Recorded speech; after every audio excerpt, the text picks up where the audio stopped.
বালুর কণাগুলো আমার কাছে শুধু বালু নয়, এগুলো গল্প বলে, কখনো স্বপ্নের, কখনো সংগ্রামের, কখনো বাংলাদেশের।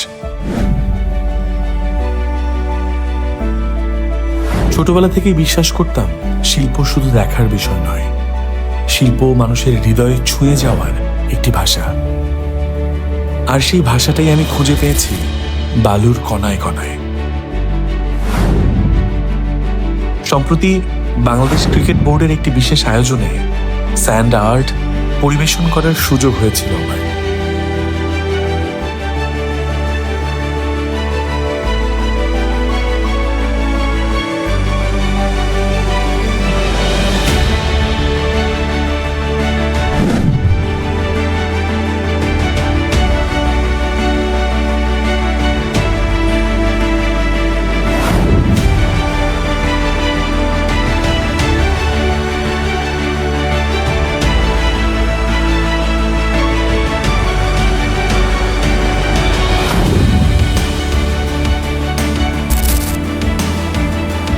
মঞ্চের সামনে বসেছিলেন বাংলাদেশ ক্রিকেটের অনেক কিংবদন্তি মুখ।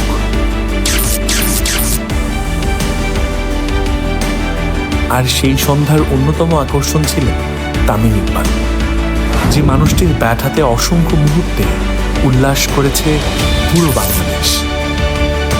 মঞ্চে দাঁড়িয়ে যখন আমি বালুর ওপর একের পর এক গল্প ফুটিয়ে তুলছিলাম, তখন মনে হচ্ছিল এটা শুধু একটি শিল্প প্রদর্শনী নয়,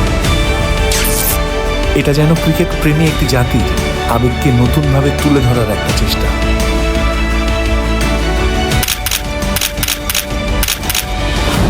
হাজারো দর্শকের মতো আমিও তো ক্রিকেটকে ভালোবেসে বড় হয়েছি।